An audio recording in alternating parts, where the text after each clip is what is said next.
ನಾನು ಜಾವ ಲಿಸ್ಟಲ್ಲೂ ಇಟ್ಟಿರ್ಲಿಲ್ಲ, ಯಾಕಂದ್ರೆ ಹೈಟಿಗೆ ಸೂಟ್ ಆಗಲ್ಲ ಅಂತ ಇತ್ತು ಅವಾಗ. ನೋಡಿದ್ರು ಬರೀ ರಾಯಲ್ ಎನ್ಫೀಲ್ಡ್ ಐತೆ ಗುರು.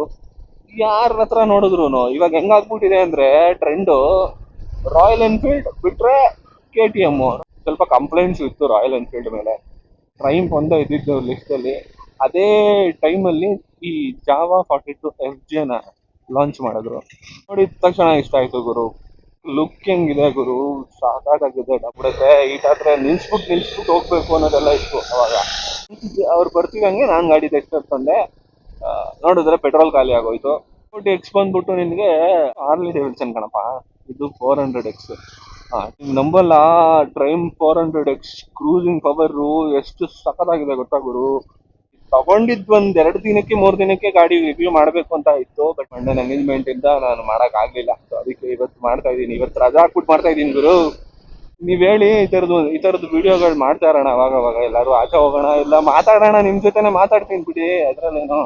ಸುಮ್ಮನೆ ರೈಡಿಂಗ್ ಮಾಡ್ಕೊಂಡು ಮಾತಾಡೋದು, ಏನಾದ್ರು ಶೇರ್ ಮಾಡ್ಕೊಳ್ಳೋದು. ಶೇರ್ ಮಾಡ್ಕೊಳಕ್ ಬೇಜಾನಿದೆ. ನಾನ್ ನಾರ್ಮಲ್ ಆಗಿ ಹೆಂಗ್ ವಿಡಿಯೋ ಮಾಡ್ತೀನಿ ಅದನ್ನ ಇದ್ರಲ್ಲೇ ಶೇರ್ ಮಾಡೋಣ, ಏನಂತೀರಾ?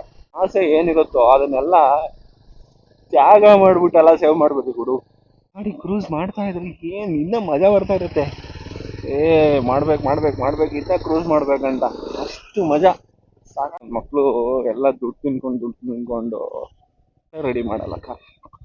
ಅವರೇ ಗುಂಡಿ ತೆಗಿತಾರೆ, ಅವರೇ ಮುಚ್ತಾರೆ, ಮತ್ತೆ ತೆಗಿತಾರೆ, ಡಾಂಬರ್ ಹಾಕ್ಸ್ತಾರೆ, ಮತ್ತೆ ಗುಂಡಿ ತೆಗಿತಾರೆ. ಯಾಕೆ ಮಾಡೋ ಕೆಲಸ ಒಂದೇ ಸತಿ ಮಾಡ್ಬಿಟ್ಟು ಒಟ್ಟಿಗೆ ಮುಚ್ಬಿಟ್ರೆ ರೋಡ್ ರೆಡಿನೇ ಮಾಡಿಸ್ಬೇಕಾಗಿಲ್ಲ. ಇದು ಎಲ್ಲ ಕರೆಕ್ಟಾಗಿ ಇರ್ತೈತೆ.